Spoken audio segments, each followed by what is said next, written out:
Estemos de pie, mis hermanos. Vamos a leer las Escrituras, Marcos 9, 14 al 29.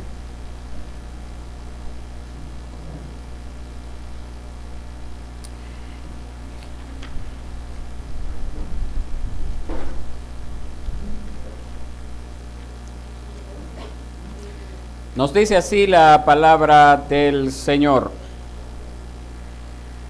Cuando regresaron a donde estaban los otros discípulos, vieron una gran multitud que los rodeaba y a unos escribas que discutían con ellos.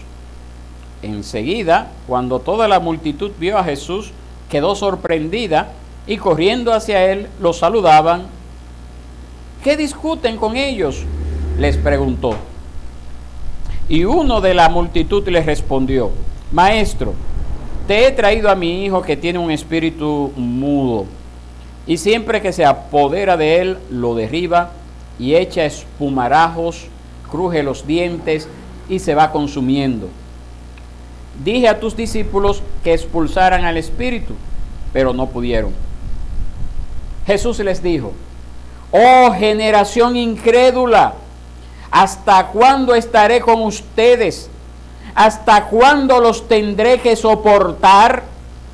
Traigan al muchacho. Y lo llevaron ante él. Cuando el espíritu vio a Jesús, al instante sacudió con violencia al muchacho, y éste, cayendo a tierra, se revolcaba echando espumarajos. Jesús preguntó al padre: ¿Cuánto tiempo hace que le sucede esto? Desde su niñez, respondió. Muchas veces ese espíritu lo ha echado en el fuego y también en el agua para destruirlo. Pero si tú puedes hacer algo, ten misericordia de nosotros y ayúdanos. ¿Cómo si tú puedes?, le dijo Jesús. Todas las cosas son posibles para el que cree.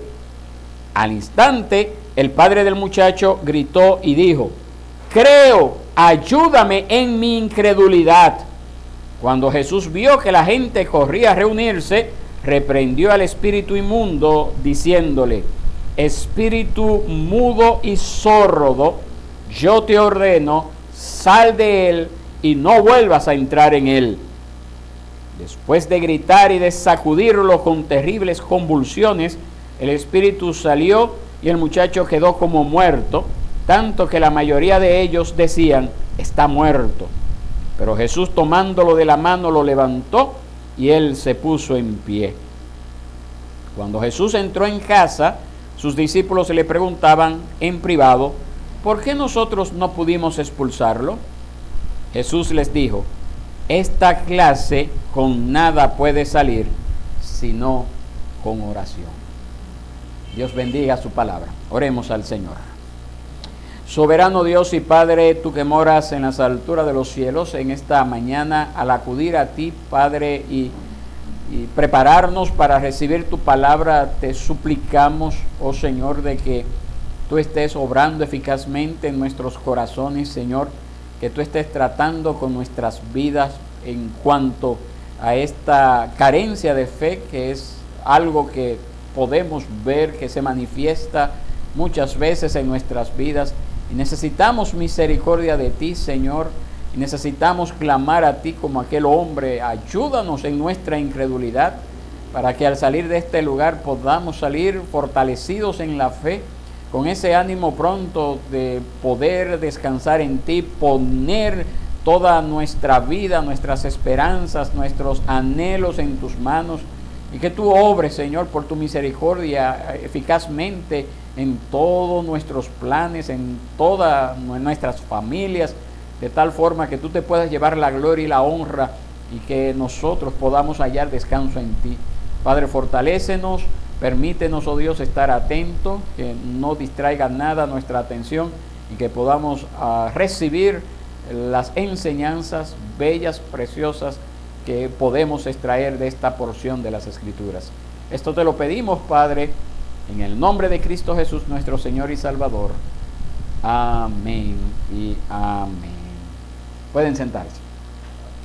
En el pasaje que estamos estudiando ocurre algo bien interesante. Después del Señor haber mostrado su gloria de una manera especial a 3 de sus discípulos, y cuando les había permitido a esos discípulos, a esos 3, escuchar ese testimonio del Padre que lo señalaba a Jesús como el Hijo de Dios.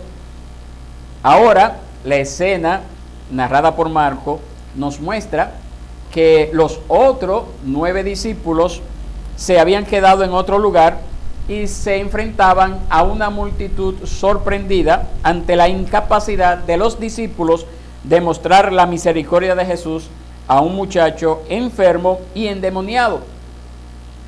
Pero en ese momento llega Jesús en su ayuda. Atiende Jesús la situación y da a Jesús una declaración que es la base y título de nuestra reflexión en esta mañana. Declaración que para algunos puede ser un agüero, puede ser algo místico, pero vamos a ver que no es eso. El Señor dice acá en esta porción, le dice al hombre: todas las cosas son posibles, ¿para quiénes? Para el que cree. Entonces hoy vamos a reflexionar en este pasaje. Recordemos estas palabras y lo que esto significa. Todas las cosas son posibles para el que cree. Nuestra primera enseñanza en este pasaje nos dice que todas las cosas son posibles para el que cree. Esto es, al que cree en Cristo. Al que cree en Cristo. Esto es lo primero. La frase que da el Señor y que titula nuestra reflexión en esta mañana no es un mantra, no es un amuleto, no es un agüero, no habla de tener una actitud positiva o estar convencido de que todo me saldrá bien, como algunos erradamente han considerado. Esto no habla, mis hermanos, de confesar o declarar sanidad, prosperidad, bendición o hasta maldiciones. Esto no significa que tus palabras tienen poder. No está hablando de eso. Esto no significa que lo que usted declare, eso se hará. Esto no significa, mis hermanos, de que yo tengo fe que esto me va a salir bien. No significa nada de esto, mis hermanos. Tenemos que comenzar por ahí porque, lamentablemente, el mundo evangélico está lleno de esos agüeros, de esos falsos agüeros, de esas falsas personas, mis hermanos, que se identifican como cristianos, pero usan mucho de estos amuletos de la buena o de la mala suerte. Mis hermanos, al que cree todo le es posible, significa que nada ha de impedir todo cuanto Dios ha dicho que se hará en tu familia, que se hará en tu vida, que se hará en tu nación, que se hará en el mundo, ese mundo que Dios creó y donde nos ha puesto a nosotros a vivir, especialmente a usted que el Señor lo llamó para vivir para su gloria en el reino de Dios. Especialmente esas promesas y todas esas enseñanzas de Cristo serán posibles para usted si usted cree en Él.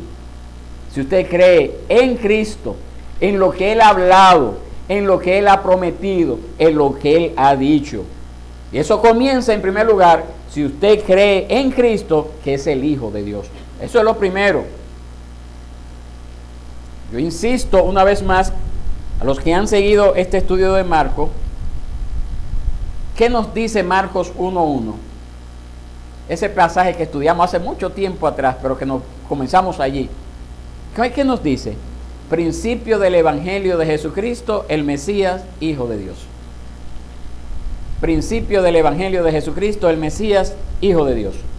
Todo el libro, todos los relatos, todas las enseñanzas de este libro apuntan a declarar la buena noticia de Jesús, el Cristo, el Hijo de Dios. Todo lo que Cristo ha hecho hasta el momento, una y otra vez, nos han confirmado acá que real y efectivamente Él es el Hijo de Dios. El pasado relato que vimos hace 2 semanas atrás de la transfiguración presenta el testimonio de Dios el Padre señalando a Cristo como el Hijo de Dios, a quien nosotros debemos de oír, ¿verdad? ¿Se acuerda de ello? Pero a pesar de eso, había gente en aquel entonces, como las hay ahora, que no creen en Jesús como el Hijo de Dios. No creen en ello. No creen en ello. Cuando Jesús desciende del monte con los 3 discípulos, ¿se acuerdan cuáles eran estos 3 discípulos? Jacobo, Juan, Pedro. Cuando desciende con los 3 discípulos, Él se encuentra con los otros 9 discípulos que están allí abajo y una multitud. Y se encuentra también con unos escribas que discutían con los discípulos que no pudieron echar fuera un demonio. Nos dice la palabra que los escribas estaban discutiendo con ellos, o hasta podemos pensar que se estaban burlándose de los discípulos, de los 9 que se habían quedado allí.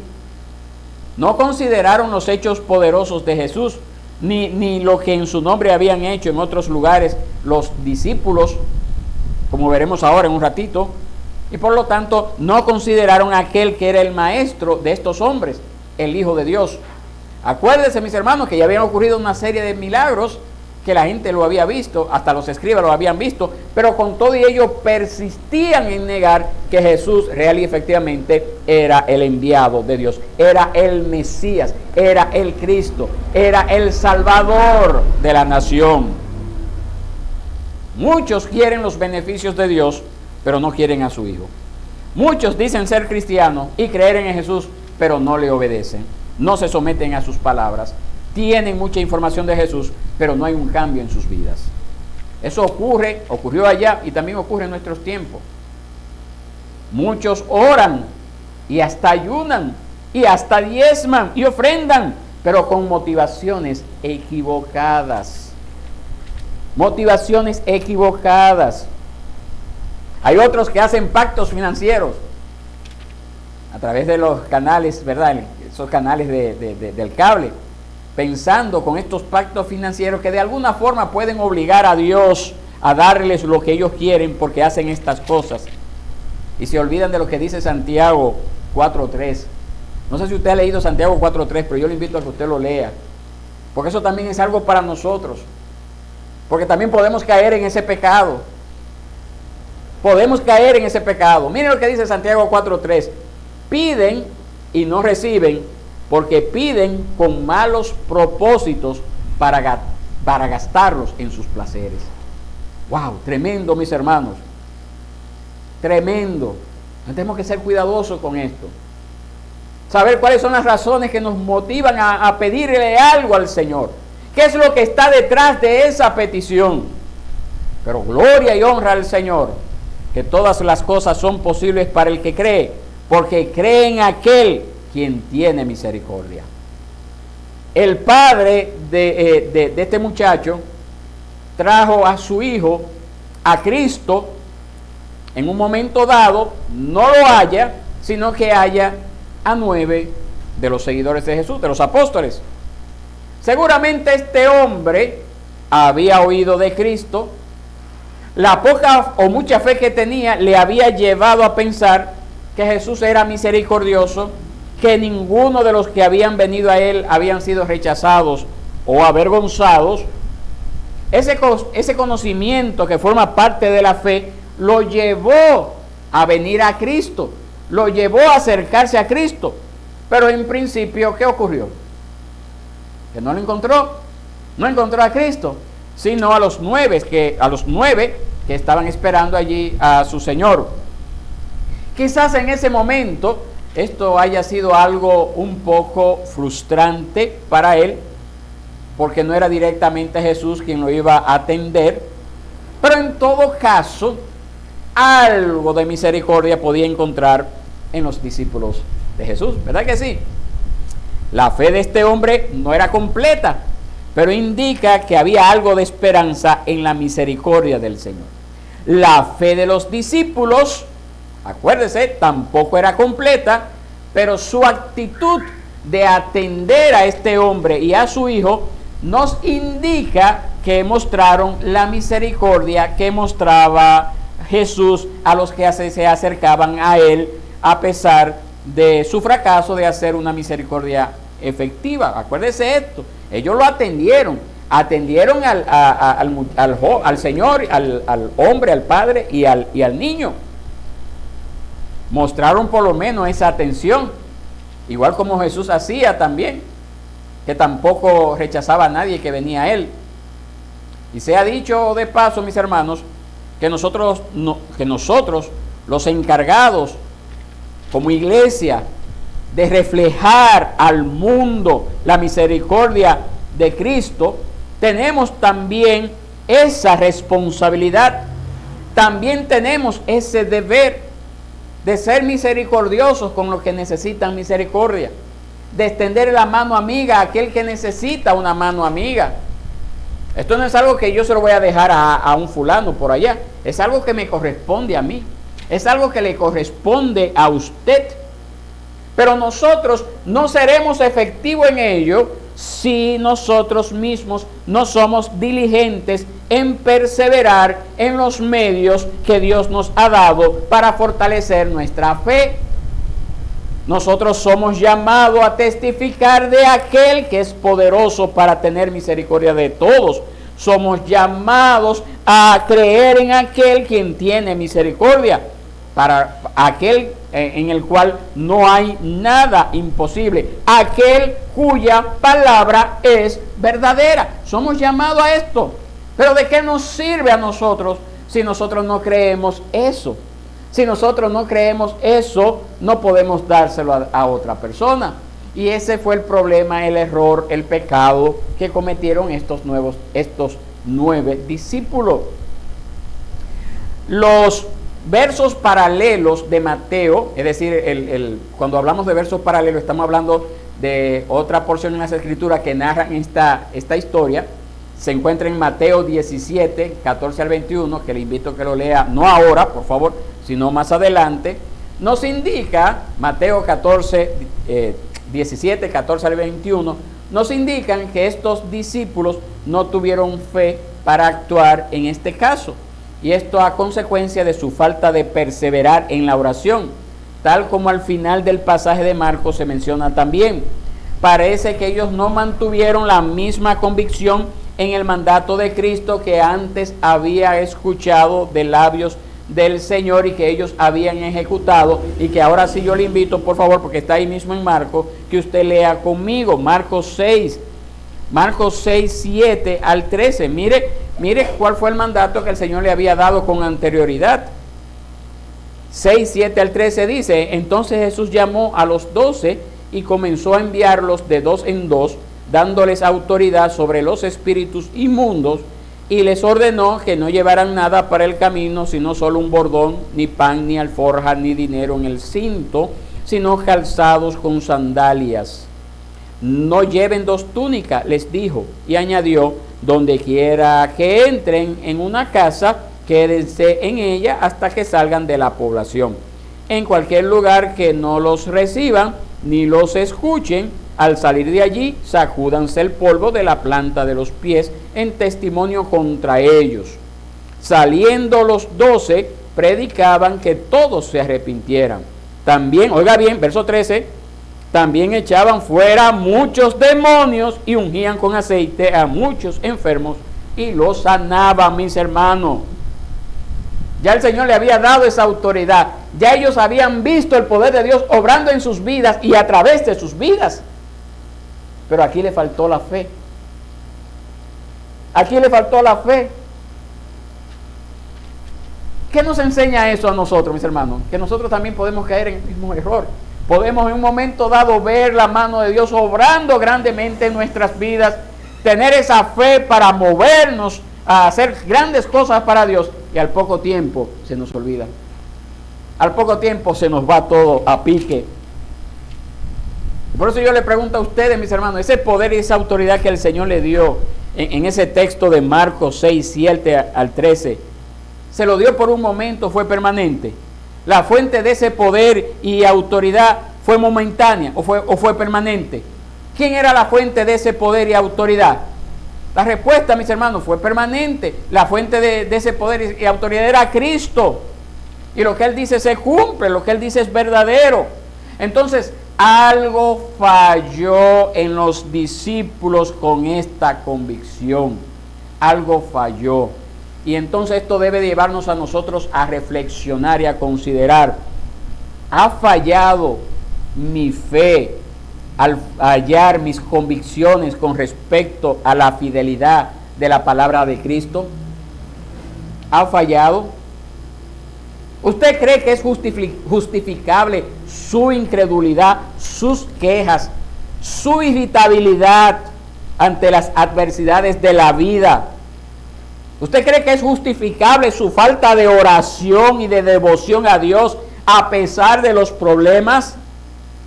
¿Usted cree que es justificable botar la toalla, tirar la toalla, en lugar de clamar al Señor para que nos ayude a confiar en su palabra y hacer lo que Él nos manda? ¿Usted cree que eso es justificable?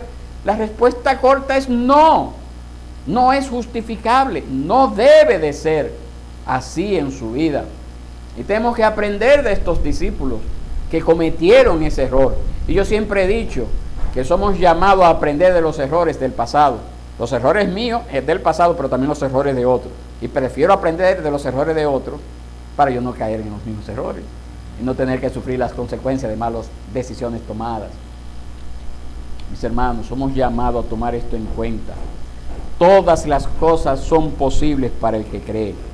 Pablo decía: todo lo puedo en Cristo que me fortalece. Y en medio de que Pablo tenía esa situación, en medio de necesidad, en medio de hambre, en el contexto en el que Pablo dice estas palabras, es porque él había recibido una ofrenda de la iglesia de Filipos. Una ofrenda que llegó un buen momento. Y él decía: yo he aprendido a vivir y a estar contento cualquiera que sea mi necesidad. Cualquiera que sea mi situación, perdón. He aprendido a estar contento en hambre o estar saciado. Y esa es la invitación. No solo Pablo, sino todo creyente puede vivir en Cristo, cualquiera que sea su situación. Y ese es el llamado para nosotros en esta mañana. La segunda enseñanza de este pasaje nos dice que todas las cosas son posibles para el que cree, esto es, al que descansa en solo Cristo. Al que descansa en solo Cristo. Solo en Cristo. La gente se admiró, se sorprendió. ¿Cuándo? Cuando Cristo apareció. Eso es lo que nosotros vemos ahí. Si usted va conmigo, si soltó el pasaje, vuelva a Marcos 9. Dice que la gente se sorprendió cuando apareció Cristo. Quizás era que no le esperaban tan rápido, pero contemplar su presencia fue de esperanza para el padre del muchacho, que no solo sufría de una enfermedad como la epilepsia, sino que también sufría de una posesión demoníaca. Vamos a leer nuevamente porque parece que se le perdió el pasaje. Marcos 9, 17 al 22. Mire cómo dice, 17 al 22, Marcos 9. Dice así: y uno de la multitud le respondió: Maestro, te he traído a mi hijo que tiene un espíritu mudo, y siempre que se apodera de él, lo derriba y echa espumarajos, ruge los dientes y se va consumiendo. Dije a tus discípulos que expulsaran al espíritu, pero no pudieron. Jesús les dijo: oh generación incrédula, ¿hasta cuándo estaré con ustedes? ¿Hasta cuándo los tendré que soportar? Traigan al muchacho. Y lo llevaron ante él. Cuando el espíritu vio a Jesús, al instante sacudió con violencia al muchacho, y éste, cayendo a tierra, se revolcaba echando espumarajos. Jesús preguntó al padre: ¿cuánto tiempo hace que le sucede esto? Desde su niñez, respondió. Muchas veces ese espíritu lo ha echado en el fuego y también en el agua para destruirlo. Pero si tú puedes hacer algo, ten misericordia de nosotros y ayúdanos. La situación de este hombre y de su familia no era nada sencilla. La falta de fe de los discípulos, de los 9, fue muy vergonzosa. Pero en medio de su fracaso y en medio de su incapacidad, usted sabe que ocurrió algo bonito allí, que todos fueron llevados a poner su mirada en Jesús para así solo descansar en Jesús. Eso es, mis hermanos, ahí está. No pudimos hacerlo, ya metimos la pata, ya estamos mal, la gente se está burlando de nosotros. ¿Qué hacemos ahora? ¿Me escondo? No, vayamos a Jesús, acudamos a Jesús, veamos a aquel que sí puede hacer el milagro. Nadie podía ayudar a este muchacho que desde niño padecía no solo la enfermedad, sino también los ataques malvados de un espíritu inmundo. Nadie lo podía sacar de esa condición, sino solo ¿quién? Cristo. Recordemos, hermanos, que todos nosotros por naturaleza nos hallábamos muertos en nuestros delitos y pecados. Éramos incapaces de tener vida en nosotros mismos. Éramos incapaces de hacer algo bueno, según Dios. Estábamos esclavos y sujetos a perversos ataques del diablo para destruir nuestras vidas. Y solo hay uno que pudo librarnos. Y solamente hay uno que puede darnos vida y sacarnos de la condición miserable en la que nos encontramos. Y ese solo, ¿quién es? Cristo Jesús. No lo hace Cristo, no nos liberta por alguna obligación que Él tenga para con nosotros, sino debido a su gran amor con que nos amó, debido a su gran misericordia, como dice Tito, capítulo 3, versos 4 al 7.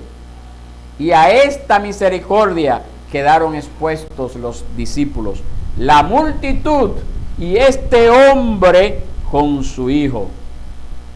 Y que por los pasajes paralelos que encontramos en Mateo y Lucas, somos informados que era su único hijo. El dolor era muy grande, la aflicción indecible. Pero usted sabe qué, estaba siendo en ese momento llevado a descansar en la misericordia de solo Cristo. La misericordia de ese poder, de ese poderoso Salvador y Señor soberano. El padre de este muchacho pide compasión en el verso 22, en el que leímos ahí. Pero también él manifiesta su imperfección de su petición. Quizás, mis hermanos, la efectividad de los discípulos para manifestar la misericordia y el poder sanador del Señor fueron un tropiezo para la fe de este hombre, al punto este hombre de poner en duda el poder soberano de Jesús. Por eso él le dice al maestro: si tú quieres, imagínate, ya esto no pudieron, ¿y ahora qué hago? Si tú quieres. Ya nosotros hemos visto, mis hermanos, que Jesús es el Hijo de Dios. Ya nosotros hemos visto que nada es imposible para Él. Pero más aún, mis hermanos, los discípulos habían visto al Señor sanar enfermos. Los discípulos hasta ese momento habían visto al Señor a echar fuera demonios. Los discípulos hasta ese momento ya habían visto al Señor ordenar al viento y el mar y la tempestad calmarse, mis hermanos. Ellos habían visto, no en una, sino en 2 ocasiones, cómo el Señor había multiplicado los panes y los peces. Ya los discípulos sabían, porque lo habían visto con sus ojos, valga la redundancia, que para Jesús no había nada imposible.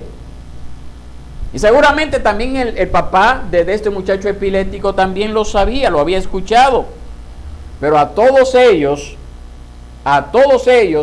les hacía falta descansar, confiar en ese poder soberano de Cristo, del cual ellos habían sido informados. Y tristemente, mis hermanos, este sigue siendo el pecado de muchos de nosotros. de los que estamos aquí reunidos y de cualquier otra persona que nos pueda escuchar más adelante. Dudamos que Dios pueda cumplir su palabra hoy en nosotros, aquí y ahora. No confiamos que Él hará lo que es mejor, lo que a bien tenga para su gloria y nuestro beneficio. Y a veces nosotros decimos, yo sé que todo es posible para Dios, pero no sé si me pueda o me quiera ayudar a mí en mi condición particular. ¡Ay, cuánta pena! ¡Cuánta falsa humildad mostramos con esas palabras! Y lo que estamos mostrando en la práctica es falta de fe. Falta de fe. Falta de someternos a la voluntad soberana del Señor en nuestra situación particular. Todas las cosas son posibles para el que cree. Es la respuesta del Señor para que este hombre y todos nosotros los que escuchamos también ahora en este día podamos descansar en solo Cristo. Podamos descansar solo en su gracia. Esa palabra es para nosotros también. Y por esa razón el Señor dice, en cuanto al si tú puedes, o en las palabras de Jesús, ¿cómo que si tú puedes? Son palabras fuertes, mis hermanos. El punto no es si el Señor puede o no. El punto, ¿usted sabe cuál es? Creer, confiar en Él. Ese es el punto. Porque todas las cosas son posibles. ¿Para quién? Para el que cree. Mis hermanos, es posible enfrentar la adversidad en paz. Es posible soportar la enfermedad. Es posible ser sanados. Es posible ser restaurados. Es posible construir nuestros hogares como Dios quiere. Es posible vivir con todo lo que necesitamos para dar gloria a Dios aquí y ahora. Es posible cumplir nuestra misión como luminares en el mundo si el objetivo de nuestra fe es solo Cristo. Es posible. Y esa convicción de vivir para la gloria de Dios. Mire que estoy diciendo, es posible estar enfermo para la gloria de Dios y es posible estar sano para la gloria de Dios. De hacer las cosas que le agradan, es posible. Pero eso surge de un corazón transformado por la gracia de Dios. Un corazón que sabe, oiga bien, que no merece nada, pero que el Señor está dispuesto a bendecirle. Eso es, mis hermanos. Esa es la confianza que debe de estar en los hijos de Dios. Y eso nos lleva a nuestra tercera enseñanza en esta mañana. Todas las cosas son posibles para el que cree, esto es, al que viene rendido a Cristo. Al que viene rendido a Cristo. No solamente creer, hay que venir rendido a Cristo. Aquel que viene sin reclamos, sin argumentos para exigirle algo de parte de Dios. Aquel que se rinde y confía en la sola gracia de Dios y no en sus propias obras de justicia. Como dice Romanos 11:35. Nada tenemos que reclamar a Dios. Nos dice la palabra que nuestras propias obras, ¿usted sabe qué son? Dice Isaías. Trapos de inmundicia, suciedad, basura. Lo mejor que usted puede darle a Dios es basura. Así que todas las cosas son posibles para el que cree, al que viene rendido a Cristo, reconociendo también su incredulidad. Y esto fue lo que ocurrió con el padre de este muchacho enfermo, este muchacho endemoniado, clama con lágrimas. Digo yo, ¿verdad? Digo yo que había lágrimas, quizá no. Pero es clave, dice, Señor, creo, ayúdame. ¿A dónde? ¿Cómo dice el verso? Ayúdame en mi incredulidad. Él reconoce que ha sido incrédulo, que no ha mirado realmente a Cristo, que no ha descansado en lo que Él es y lo que Él hace. ¿Cuántos de nosotros también somos culpables del mismo pecado? Todos. Pensamos que siendo, usted piensa que usted siendo incrédulo, o yo siendo incrédulo, vamos a conseguir algo del Señor cuando Él nos demanda confiar y descansar en Él. ¿Usted piensa que usted va a conseguir algo? ¿No fue acaso esa la queja que le dijo el Señor ahí en el verso 19? La queja del Señor. ¡Oh generación incrédula! ¿Hasta cuándo estaré con ustedes? ¿Hasta cuándo los tendré que soportar? No fue un reclamo fuerte. Pero eso también es para nosotros. Eso también es para nosotros. Gloria a Dios que Él es misericordioso. Gloria a Dios que Él estaba llevando a todos a confiar en solo Cristo, a confiar solo en Él, trayéndolos a rendirse, trayéndonos a nosotros también a rendirnos por completo ante Él, implorando su ayuda. Este hombre, el padre del muchacho, en su clamor está diciendo, en otras palabras está diciendo: Señor, he venido porque tengo esperanza en ti, pero sé que mi esperanza, mi fe, mi confianza, oiga bien, no es fuerte. Esa confianza, esa esperanza en ti no es fuerte, no es como tú demandas, pero por favor, ayúdame a creer. ¿No es acaso eso lo que usted debe de clamar al Señor cuando asalta la duda, asalta la incredulidad en su vida? Recuerde lo que dice el Señor en su palabra, que un corazón contrito y humillado, ¿qué? No lo rechaza el Señor, no lo desprecia. Los discípulos, los que escucharon en ese momento, usted y yo debemos, como este hombre, clamar al Señor: Señor, ayuda mi incredulidad, perdona mi pecado por no creer lo que tú dices, por no confiar realmente en ti, por no hacer lo que tú mandas. Debemos de decirle al Señor: Señor, socórreme, ayúdame. Y solo entonces veremos que todas las cosas son posibles para el que cree, al que viene rendido a Cristo. Entonces Él será para siempre, en ese momento, cuando eso ocurra, sostenido de las manos del Señor. El Señor libertó al muchacho, echando fuera al demonio. Vemos aquí que escandalosamente este demonio salió de él y hace pensar a todos como que el muchacho se había muerto. Quizá el demonio cuando salió quiso desacreditar a Cristo, no lo sabemos. Pero el Señor toma la mano del muchacho, lo levanta y lo entrega a su padre, libre y completamente sano, provocando entonces que todos dieran toda gloria a Dios. Eso sigue haciendo el Señor con nosotros. Nos liberta del pecado y nos toma de la mano. No somos nosotros los que agarramos al Señor, no.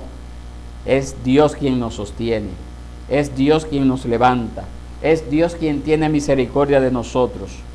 Hoy también nosotros podemos decir que hasta aquí el Señor nos ha sostenido. Al que cree todo le es posible.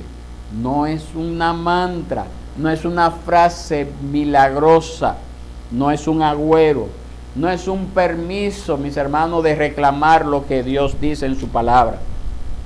Al que cree todo le es posible, es confiar en aquel que todo lo puede, en aquel que tiene misericordia de su pueblo. Es descansar y creer en su palabra y someterse a su palabra. En esta mañana, mis hermanos, que Dios tenga misericordia de todos nosotros y nos permita experimentar que todas las cosas son posibles para el que cree. Oremos y clamemos al Señor en este momento.